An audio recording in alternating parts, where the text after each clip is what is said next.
জনাব আব্দুল আওয়াল চৌধুরী, আমাদের বিশেষ অতিথি মিরেশ্বর উপজেলা বিএনপির সাবেক সাধারণ সম্পাদক জনাব মোহাম্মদ আলমগীর এবং মিরেশ্বর উপজেলা ক্রীড়া সংস্থার প্রস্তাবিত কমিটির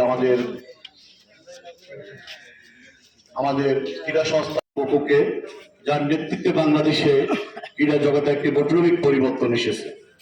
সেই ধারাবাহিকতা হিসাবেই আজকে বাংলাদেশ সরকার খেলাকে আন্তর্জাতিক মানে উন্নীত করে বিশ্ব দরবারে বাংলাদেশকে একটি সুপরিচিত খেলার জগৎকে সমৃদ্ধ করার জন্য বিশ্বের দরবারে পরিচিত করার জন্য নেতৃবৃন্দ, উপস্থিত খেলোয়াড়বৃন্দ, সাংবাদিকবৃন্দ, আসসালামু আলাইকুম।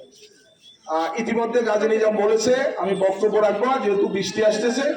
শুধু এটুকু বলবো, বিশেষ অতিথি মিরেশ্বর উপজেলা বিএনপির সাবেক সদস্য সচিব গাজী নিজামউদ্দিন, বিশেষ অতিথি মিরেশ্বর উপজেলা বিএনপির সংগ্রামী জননেতা জনাব আব্দুল আওয়াল চৌধুরী, আমাদের প্রিয় প্রধানমন্ত্রী জনাব তারেক রহমান যে উদ্যোগ নিয়েছে তাকে বাংলা ধন্যবাদ সবাই।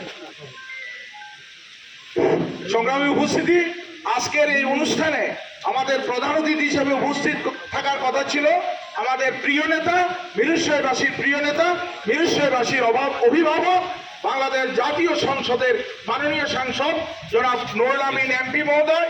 ওনার বিশেষ